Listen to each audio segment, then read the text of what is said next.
tentang mimpi. Ayunda, teman-teman satu kelas mengajak untuk pergi berlibur setelah ujian. Kamu ikut kan? Tanya Caca memastikan.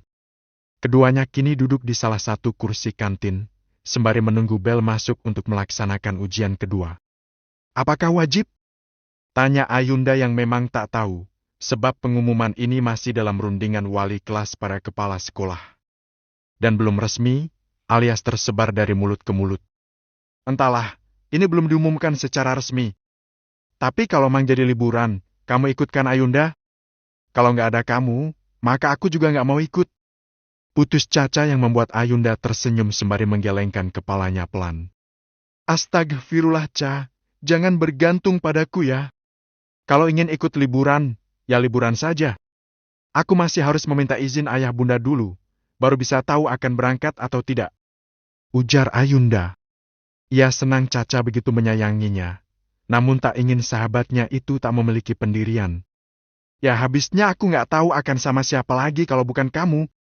Balas Caca jujur. Iya aku tahu, tapi kamu harus punya pendirian dan keputusan sendiri. Satu kelas itu semua juga teman kita selama 3 tahun, yang pastinya, jika dengan mereka pun pasti kita nggak akan canggung. Kalau aku boleh, insya Allah aku ikut.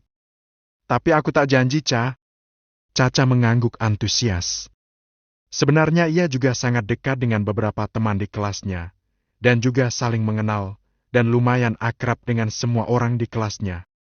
Namun Caca lebih nyaman jika berada dengan Ayunda saja, dan terkadang malah ia cemburu jika Ayunda berbincang selain dengannya. Tak apa. Semoga Tante dan Om mengizinkanmu nanti ya. Caca tersenyum sambil berdoa untuk Ayunda. Iya, Ca. Bagaimana Chandra? Maksudku bagaimana sikapnya denganmu? Tanya Caca beruntun. Ya, seperti biasa. Terkadang mengajakku mengobrol, tapi aku benar-benar butuh konsentrasi untuk ujian, jadi aku hanya menanggapinya sekilas saja. Memangnya ada apa? Tanya Ayunda.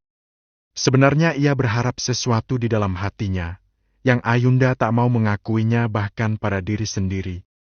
Tidak, hanya saja aku takut ada yang cemburu nantinya. Ucapan Caca membuat Ayunda nampak mengernyit. Ia bingung dengan yang dikatakan sahabatnya itu. Namun beberapa saat kemudian Ayunda baru paham, dan ia berharap orang yang cemburu itu adalah seseorang yang telah mengambil seperempat hatinya, dan sering membuat Ayunda terkadang gelisah. Apakah itu Kak Helmi? Tanya Ayunda dalam hati. Namun segera ia membuang pikiran itu jauh-jauh, sebelum hatinya terjatuh terlalu dalam. Ayunda hanya takut saja jika itu bertentangan dengan masa depannya, karena ia tahu ayah dan bunda akan setuju jika dirinya dengan Yusuf. Memangnya siapa yang akan cemburu? Tanya Ayunda untuk memancing Caca agar jujur. Kasih tahu gak ya? Balas Caca yang membuat Ayunda kesal tertahan, namun Ayunda sendiri juga gengsi jika terlihat sangat kepo. Sebentar aku pikir dulu, ucap Caca lagi memancing rasa penasaran Ayunda. Ia ingin sahabatnya itu terpancing dan melihatkan sosok kepo yang dimiliki oleh semua wanita. Sampai saat ini Caca tak melihat kekepoan Ayunda. Ia akui sahabatnya itu cukup kuat untuk mempertahankan kegengsiannya. Iya, ini ku beritahu walaupun tak ada yang memaksa. Jadi yang cemburu itu adalah rahasia. Haha. Caca tertawa kencang, yang mana itu sebenarnya memancing kekesalan Ayunda, namun tetap ia tahan. Tiba-tiba saja seorang pria datang dari arah kamar mandi. Itu adalah Chandra, dan kini berjalan menghampiri meja Ayunda dan Caca. Assalamualaikum Ayunda, Ca. Aku boleh gabung di sini nggak? Tempat duduknya penuh semua. Pamit Chandra pada Caca dan Ayunda. Dan benar saja apa yang Chandra bilang, bahwa meja di kantin ini semuanya penuh. Waalaikumsalam, ya duduklah. Mejanya memang selalu penuh jika datang terlalu siang. Ujar Ayunda, kemudian Chandra duduk sedikit menjaga jarak dari Ayunda maupun Caca.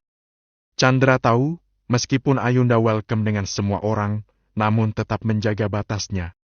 Yaitu dengan tidak bersentuhan fisik yang tidak perlu, dan Chandra juga menghormati itu. Ia menatap mata lentik milik Ayunda tanpa kedip, karena mata itu membuatnya tersihir seketika, hingga melongo tak sadar. Bag, Caca menampar wajah Chandra dengan buku paket miliknya yang lumayan tebal, membuat sang empu mengadu kesakitan. Aduh, kenapa sih wajahku digampar? Sakit tahu, keluh Chandra. Siapa suruh punya mata jelalatan melihat Ayunda tanpa kedip? Gak boleh tahu. Sergah Caca melindungi Ayunda, dan Ayunda hanya bisa tertawa melihat tingkah sahabatnya satu ini. Ya maaf, tadi aku memang melihat mata Ayunda, tapi itu hanya pandangan saja. Pikiranku melamun memikirkan masalahku sendiri. Jadi tenang saja, aku tak berpikiran buruk kok pada Ayunda. Jawab Chandra berbohong. Sayangnya Caca tak peduli lagi. Ia awalnya ingin membantu mendekatkan Chandra dengan Ayunda. Namun ternyata sang kakak juga menyukai sahabatnya ini. Sebagai adik yang baik, tentu saja Caca akan membantu kakaknya sendiri. Ayah Ayunda, nanti sebelum pulang kita ke perpustakaan tengah kota dulu yuk. Besok ada beberapa materi yang tak ada di buku LKS maupun di buku paket. Aku ingin mencari materinya di sana. Ajak Caca. Baiklah, kalau begitu aku akan mengabari Bunda agar tak perlu dijemput lagi. Tapi janji antar aku pulang? Tanya Ayunda. Tentu saja dong, masa kamu nggak tahu kebaikan sahabatmu ini si Ayunda? Memangnya pernah aku mengajakmu keluar, tapi kuturunkan di tengah jalan? Tanya Caca gak terima. Gak pernah sih? Jawab Ayunda polos. Ia kemudian menertawakan dirinya sendiri yang memang sering negatif thinking ini. Aku ikut boleh? Tanya Chandra tiba-tiba, yang membuat Caca sontak langsung melotot. Bol. Nggak boleh. Mobilku hanya cukup untuk 4 orang, dan isinya sudah penuh. Elak Caca memotong Ayunda yang memperbolehkan Chandra untuk ikut. Mendengar ucapan Caca, membuat Chandra hanya bisa menghela nafasnya sedikit. Baiklah, ujar Chandra lemas. Pria ini kemudian pergi ke kasir untuk memesan makanan sebelum ujian dimulai lagi, untuk mengisi tenaga yang telah terkuras habis. Kenapa Chandra nggak boleh ikut? Toh kita hanya bertiga dengan Pak Sopir. Tanya Ayunda saat Chandra masih memesan makanan di kantin. Ish, udah deh Ayunda. Aku tak ingin waktu kita terganggu, walau Chandra sendiri masih keluarga denganku. Ini supaya kita bisa konsentrasi untuk mencari materi yang akan diujiankan besok. Semoga kisi-kisi ini semuanya benar. Doa Caca. Iya, tapi sepertinya tak akan mengganggu. Lebih ramah, lebih banyak ilmu yang terkumpulkan? Kekeh Ayunda. Keduanya berdebat dengan pilihannya masing-masing, membuat banyak pasang mata melihat mereka. Sontak Ayunda sadar dan langsung diam menunduk karena malu. Pasti setelah ini ia akan digunjingkan. Pasti setelah ini mereka akan banyak bergosip tentang aku. Keluh Ayunda setelah melihat tatapan mata aneh dari orang-orang, tatapan yang sama saat pertama kali ia memakai cadar. Abaikan saja, jika ada yang berani menghinamu, maka harus berhadapan denganku. Jadi setelah pulang sekolah nanti langsung ke perpustakaan kota saja ya, jangan mengajak Chandra. Ayunda mengangguk, ia bisa paham jika Caca sudah membuat keputusan, maka tak akan ada yang mengubahnya. Beberapa saat berlalu, bel pulang sekolah berbunyi, dan itu juga menandakan bahwa ujian juga telah selesai. Banyak siswa dan siswi berhamburan keluar untuk segera pulang atau pergi ke suatu tempat. Ada yang mengambil motor atau mobil di parkiran, ada yang menunggu jemputan, dan ada juga yang masih tinggal di sekolah untuk mengejar tugas yang telah tertinggal sebelum ujian selesai. Kini Ayunda dan Caca sedang menunggu jemputan dari Caca untuk pergi ke perpustakaan pusat kota. Ayunda sendiri sebenarnya belum mengecek lagi materi apa yang gak ada di buku LKS maupun buku paket. Namun karena Caca bilang materi itu tak ada, Ayunda hanya bisa pergi ke perpustakaan untuk mencarinya. Panas, Ca, keluh Ayunda. Karena mereka telah setengah jam menunggu di bawah halte bus dekat dengan sekolahan. Namun jemputan dari keluarga Caca belum juga datang. Iya, sabar ya Ayunda. Katanya sudah on the way kok, sebentar lagi mungkin sudah datang. Caca berusaha menenangkan Ayunda. Ia juga kesal menunggu di sini seperti orang buangan. Seseorang yang akan menjemputnya dan Ayunda belum juga datang, membuat Caca semakin kesal, hingga memaki lewat chattingan. Woi, lama banget! Ayunda sudah menunggu sejak tadi, cepetan ke sini, panas banget! Kalau dalam waktu 10 menit Bum juga sampai, Aku akan memesan taksi online saja. Pesan Caca pada seseorang yang akan menjemput mereka berdua. Tak selang lama, mobil Rubicon berwarna abu-abu datang menghampiri Ayunda dan Caca yang sedang duduk di halte bis. Setelah jendela kaca dibuka, menampilkan Helmi yang terlihat keren dengan setelan jas dan kemeja abu-abunya selaras dengan mobil yang saat ini ia pakai. Ayo Ayunda, berangkat. Kakakku memang yang akan mengantar kita, ajak Caca. Ayunda pertama hanya diam, ia tak tahu harus bagaimana. Lama tak berjumpa membuatnya sangat canggung. Apalagi setelah kejadian kemarin membuatnya juga ikut bingung harus bersikap. Ingin ramah, tapi ia juga takut kegeeran, kalau cuek mungkin juga akan merusak suasana. Astagfirullah, aku harus bagaimana ini? Batin Ayunda tersiksa. Dengan senyum kikuk akhirnya ia perlahan berjalan mengikuti Caca. Dan dengan senyum tipis Ayunda perlahan naik ke belakang bersama Caca. Sudah, apakah tidak ada yang ketinggalan lagi? Tanya Helmi, DSN keduanya sontak bilang secara bersamaan. Tidak. Ujar Caca dan Ayunda bersama, keduanya kemudian tertawa kecil. Helmi yang melihat itu juga ikut tertawa, ternyata adiknya memang sefrekuensi dengan Ayunda. Kini mobil mulai berjalan pelan-pelan, menelusuri jalan meter demi meter. Di dalam mobil hanya ada keheningan, karena tidak ada yang mulai bersuara untuk memecah keheningan. Lama sekali mereka berada dalam suasana canggung seperti itu, hingga akhirnya Helmi menghentikan mobilnya di sebuah restoran yang bahkan miliknya sendiri. Kok ke restoran sih, Kak? Tanya Caca dengan suara yang tinggi dan terlihat ngegas. Aku lapar, kita makan dulu saja. Apa kalian berdua tidak lapar? Tanya Helmi. Kruk, kruk. Tiba-tiba saja suara perut Ayunda berbunyi kencang, membuat mereka sontak tertawa bersama. Ayunda hanya bisa menang malu saja, karena perutnya itu berbunyi tak tahu kondisi.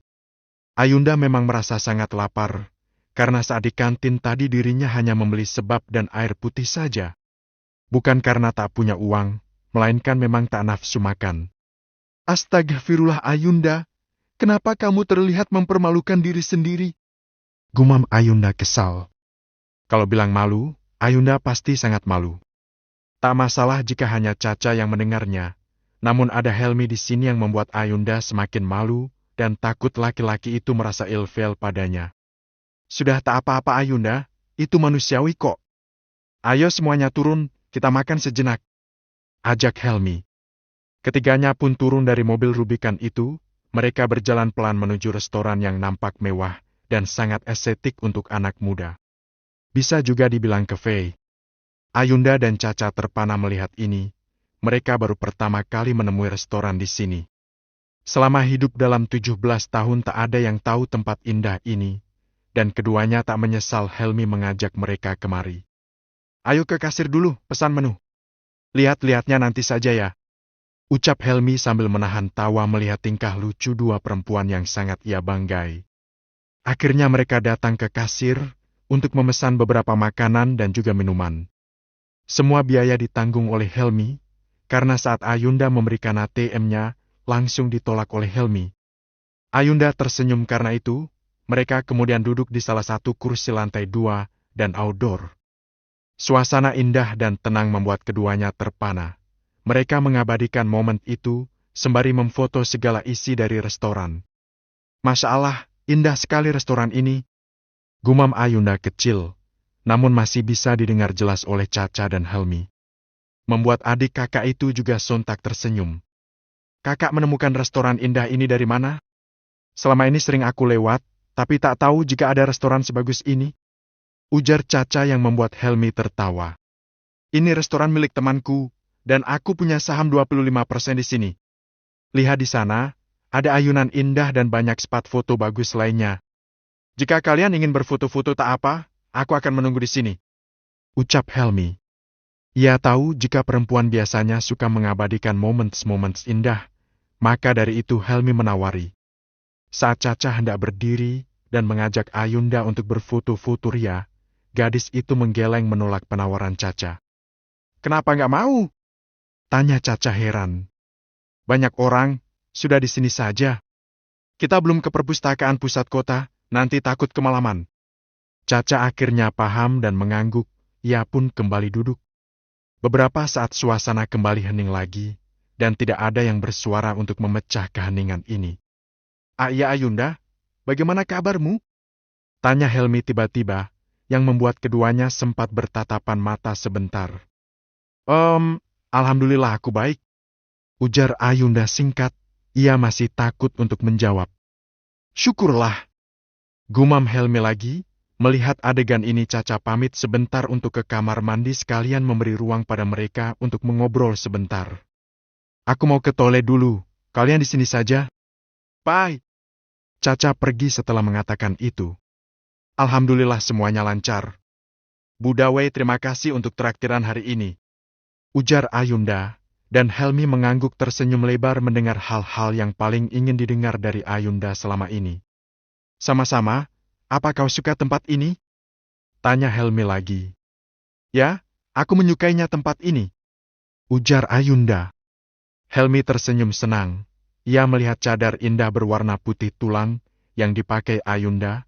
Saat ini memang cocok dan membuat mata indah itu terlihat bersinar terang. "Cantik," gumam Helmi pelan. "Apa?"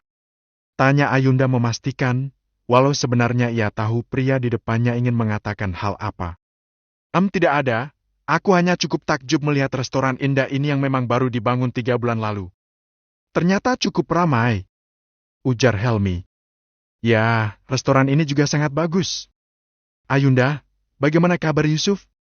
tanya Helmi tiba-tiba membuat Ayunda kaget. "Baik," jawab Ayunda. "Dia sering menelponmu ya?" selidik Helmi. "Tidak sering juga, karena Kak Yusuf pastinya sibuk," balas Ayunda merasa ada suatu ekspresi aneh pada wajah lelaki yang ada di hadapannya. "Ayunda, apa kamu tidak ingin memperjuangkan kuliah di Swiss?" tanya Helmi lagi.